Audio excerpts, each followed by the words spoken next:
الله الرحمن الرحيم يا أيها الذين آمنوا كلوا من الطيبات واعملوا صالحا صدق الله العظيم. الصلاة والسلام عليك يا سيدي يا رسول الله وعلى آلك وأصحابك يا سيدي يا حبيب الله. الصلاة والسلام عليك يا سيدي يا رحمة للعالمين وعلى آلك وأصحابك يا سيدي يا خاتم النبيين. نمازی حضرات، آج کے درس میں کسب حلال کی برکات یعنی رزق حلال کی برکات کے متعلق گفتگو ہے. اللہ تعالیٰ کی بارگاہ میں دعا ہے اللہ ہمیں رزق حلال کو مانے اور کھانے کی توفیق عطا فرمائے. قرآن مجید برہان رشید میں اللہ تعالیٰ متعدد مقامات پر رزق حلال کو ماننے والوں کی اور کھانے والوں کی تعریف کو بیان فرماتے ہیں. اللہ تعالیٰ فرماتا ہے یا ایھا الذین آمنوا کلوا من الطیبات واعملوا صالحا، اے ایمان والو پاکیزہ رزق کھاؤ اور اچھے اعمال کرو. اور مسلم کی حدیث کے اندر حضرت ابو ہریرہ فرماتے ہیں کریم آقا صلی اللہ علیہ وسلم نے فرمایا کہ یا ایھا الرسول کلوا من الطیبات. اللہ تعالیٰ فرماتا ہے اے رسولو پاکیزہ رزق کھاؤ یعنی رزق حلال کھاؤ. تو کہا میری امت کے لیے بھی یہی ہے کہ ان کو رسولوں کی اتباع کرنی چاہیے اور رزق حلال کھانا چاہیے. حضور علیہ السلام نے فرمایا جو بندہ رزق حلال نہیں کھاتا ہے، حرام نہیں کھاتا، اللہ پھر اس کی دعاؤں کو بھی قبول فرماتا ہے. حضور نبی رحمت شفیع امت صلی اللہ علیہ وسلم نے فرمایا دنیا پہ مر مٹنے والے کا ذکر کرتے ہوئے ارشاد فرمایا بعض اوقات ایسا ہوتا ہے کہ بکھرے بال، گرد آلود چہرہ اور سفر کی مشقت برداشت کرنے والا شخص اپنا ہاتھ اٹھاتا ہے اور دعا کرتا ہے اے میرے رب اس دعا کو قبول فرما. تو اس کی دعا کیسے قبول کی جائے جبکہ اس کا کھانا حرام، اس کا لباس حرام کا ہے، اس کی غذا حرام کی. امام غزالی احیاء العلوم کے اندر اس روایت کو نقل کرتے ہیں. اب اس روایت میں ہمارے لیے کتنا بڑا سبق ہے کہ اگر رزق حلال نہ ہو، کل آپ نے درس میں اس چیز کو سماعت کیا کہ کچھ لوگوں کی دعاؤں کو اللہ زیادہ جلدی اور زیادہ قبول فرماتا ہے. ان میں سے ایک مسافر تھا. تو اس میں ایسے مسافر کی ذکر ہے اس حدیث کے اندر کہ جو نہایت ہی اعلیٰ درجے کا مسافر بنتا ہے کہ وہ اتنا گھوڑے پہ سفر کر کر کے تھک گیا، گرد آلود ہے، کپڑے خاک آلود ہو گئے، پھر بھی اپنے رب کی بارگاہ میں ہاتھ اٹھاتا ہے، رب اس کی دعا کو قبول نہیں فرماتا. وجہ کیا ہے؟ اس کا رزق حلال کا نہیں. یعنی کہ رزق اگر حلال ہو تو برکت یہ ملتی ہے بندے کی دعا قبول ہوتی ہے. حضور علیہ السلام کے پیارے صحابی ہیں حضرت سعد بن ابی وقاص. یہ واحد صحابی ہیں جن کو حضور علیہ السلام نے فرمایا اے سعد تجھ پر میرے ماں باپ قربان ہو. ورنہ حضور کے سارے صحابہ یہ کہتے تھے یا رسول اللہ ہمارے ماں باپ آپ پر قربان ہو. تو بڑے ماہر تیر انداز تھے، عشرہ مبشرہ میں حضور کے ماموں لگتے ہیں. کہتے ہیں یا رسول اللہ مجھے کچھ ایسا وظیفہ بتا دیں کہ میں اللہ سے جو بھی دعا کروں اللہ اس کو قبول فرمائے. تو نبی کریم صلی اللہ علیہ وسلم نے فرمایا اپنے کھانوں کو پاکیزہ بنا لو اللہ تمہاری تمام دعاؤں کو قبول فرمائے گا۔ یعنی کہ رزق حلال اتنی عظیم چیز ہے کہ اس کی برکت سے بندے کی دعائیں قبول ہوتی ہیں، اور رزق حرام اتنی نحوست والی چیز ہے کہ بندہ حج بھی کرے، اور صحیح حدیث میں آتا ہے جب بندہ رزق حرام سے، حرام کے پیسوں سے حج پہ جاتا ہے تو وہ کہتا ہے لبیک اللہم لبیک، آگے سے آواز آتی ہے لا لبیک، آپ کا لبیک قبول نہیں ہے۔ تو رزق حلال اور رزق حرام کا ہمیں علم سیکھنے کے بغیر قطعی طور پر ممکن نہیں۔ بالفرض جو بندہ، امام غزالی کہتے ہیں پورے مسائل تو پھیلے ہوئے ہیں کتب فقہ کے اندر، لیکن جامع اصول یہ ہے کہ جس چیز کا اگر آپ کا رزق اگر سب لوگوں کے ساتھ متعین ہے تو پھر تو آپ کو پورے مسائل سیکھنے چاہیے، اور اگر آپ کا رزق کسی ایک جگہ پر معین ہے تو پھر آپ اس کے مسائل سیکھ لیں کہ اس میں کس طرح سے حرام داخل ہو سکتا ہے اور کس طرح ہم کن اصول کی بنیاد پر اس کام کو کریں تو ہمارے لیے یہ رزق حلال ہے۔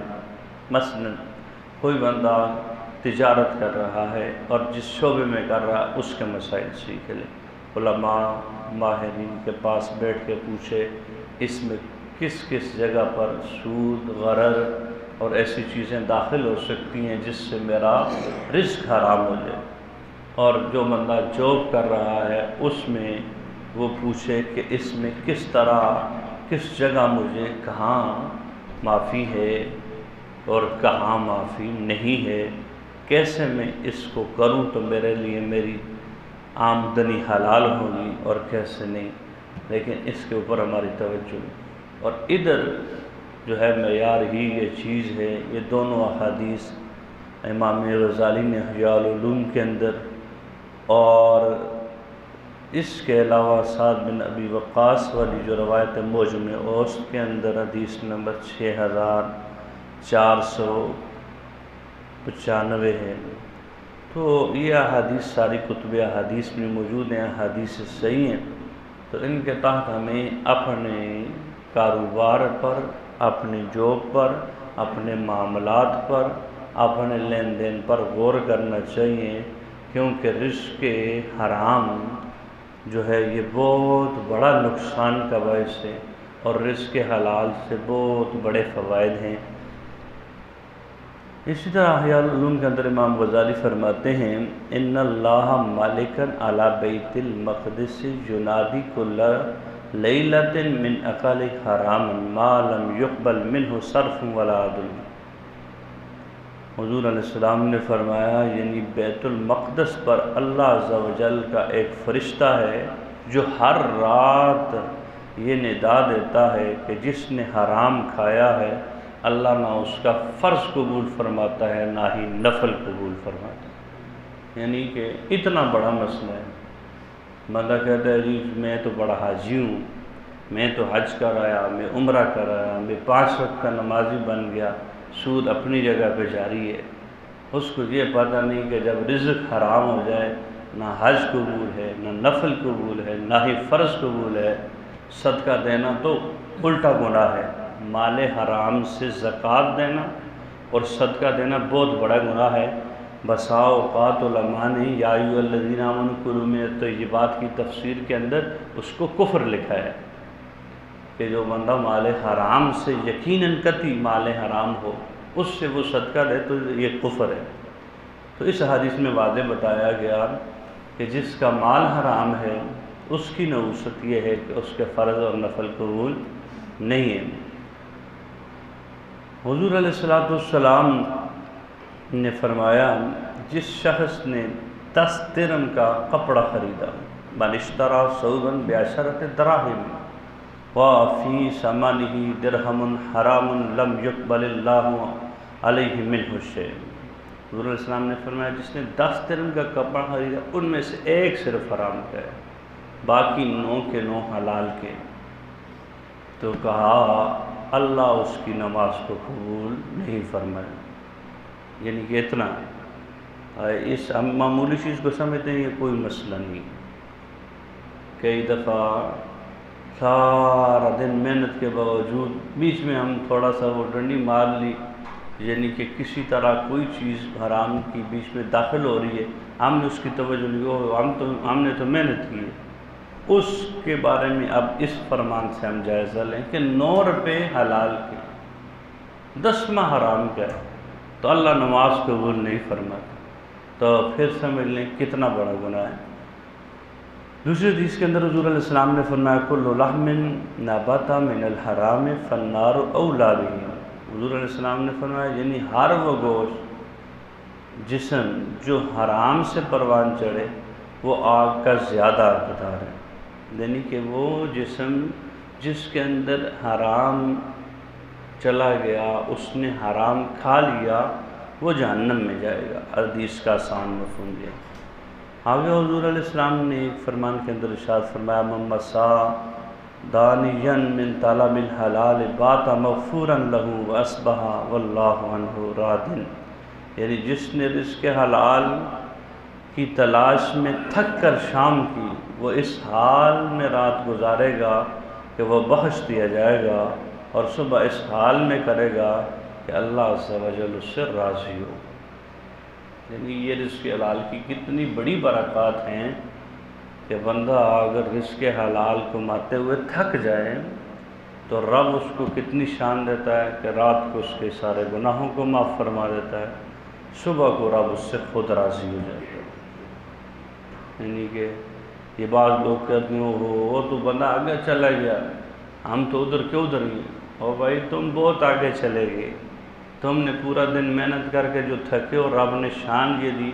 حضرت عائشہ صدیقہ فرماتی ہیں کہ بندے کے سارے گناہوں کو اللہ تعالیٰ رزق کے حلال کمانے سے، یعنی گناہ صغیرہ، ہمیشہ جب بھی ایسی حدیث ہوں تو ان سے مراد گناہ صغیرہ ہوتا ہے، جو دن کو تھوڑی بہت کمیاں کوتاہیاں اخلاق میں نماز میں ہوئی تو وہ ساری کی ساری اللہ تعالیٰ رزق کے حلال کمانے کی برکت سے معاف فرما دیتا ہے، اور اس سے بڑی بات رب راضی ہو جاتا ہے رزق حلال کمانے سے۔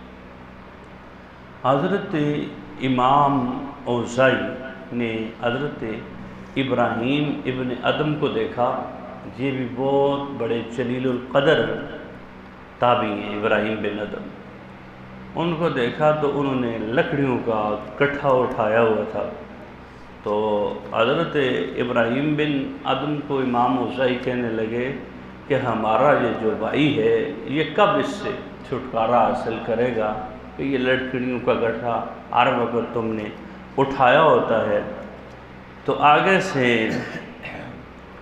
امام اوزائی کو ابراہیم بن ادم نے جواب دیا، کہا کریم آقا صلی اللہ علیہ وسلم کا فرمان ہے جو بندہ حلال رزق کماتے ہوئے ذلیل جگہ میں کھڑا ہوگا اللہ اس پر جنت کو واجب فرما دے۔ یعنی کہ یہ حضور کا فرمان سنایا، یہ جو آج ہم یعنی کہ کہتے ہیں کہ 2-4 پیسے آ جائیں بے شک حرام کیوں، عزت سے آ جائیں۔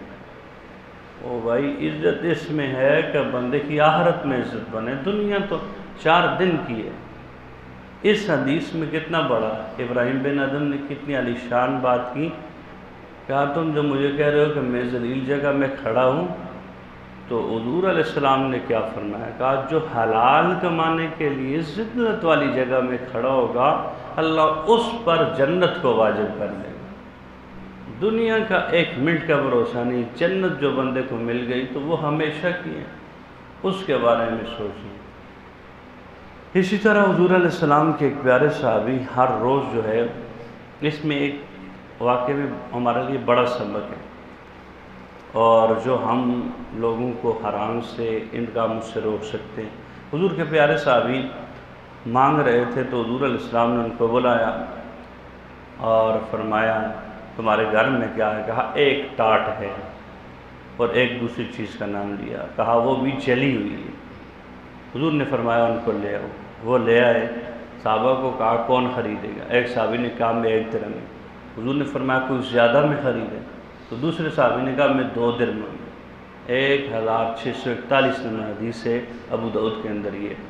تو حضور علیہ السلام کے صحابہ نے 2 درہم میں اس کو خریدا۔ حضور علیہ السلام نے اس کو کہا کہ ایک کا اپنے گھر کھانا لے جاؤ اور ایک کا کلاڑا لے آؤ۔ وہ کلہاڑا لے کر حضور کی بارگاہ میں حضور نے فرمایا جاؤ لکڑیاں کاٹو اور بیچو۔ وہ 15 دن مجھ سے ملاقات نہیں کرنی، حضور نے فرمایا۔ وہ جا کر لکڑیاں کاٹتا اور بیچتا، اس نے 10 درہم کما لیے، گھر والوں کے لیے کھانا بھی لے کر گیا اور پھر بھی پیسے بچ گئے، اس کا گزر بسر بھی اچھا ہونے لگا۔ اب جن کو اللہ نے مال کی ثروت دی ہے وہ کم از کم جو بندہ کچھ تو ہوتے ہی عادی مجرم ہے، مانگنے ان کی عادت ہی بنا لی، حرام کے مرتکب بھی ہو گئے۔ لیکن کچھ بیچ میں 100 میں سے ایک بندہ ایسا بھی ہوتا ہے جو یہ چاہتا ہے کہ مجھے مانگنے سے نجات ہی مل جائے۔ تو جن صاحب ثروت کو اللہ نے اتنی توفیق دی ہے وہ کم از کم اس کا کچھ ایسا سلسلہ بنا دیں کہ تو وہ مانگنے سے اس کی جان چھوٹ جائے۔ پھر حضور علیہ السلام نے کہا اس ذلت کے ساتھ تم اگر قیامت کے روز آتے اللہ نے تمہیں اس سے بچا لیا۔ سب سے بڑی بات رزق حلال میں برکت، اس سے بڑی اور کیا ہوگی؟ حضور نے فرمایا القاسم حبیب اللہ، ہاتھ سے کمانے والا اللہ کا دوست۔ اور حضور نے فرمایا اللہ کو سب سے زیادہ ہاتھ سے کمانے والا پسند ہے، وہ حضرت داؤد علیہ السلام کا شعبہ ہے۔ اللہ کی بارگاہ میں دعا ہے اللہ ہمیں رزق حلال کمانے اور کھانے کی توفیق عطا فرمائے۔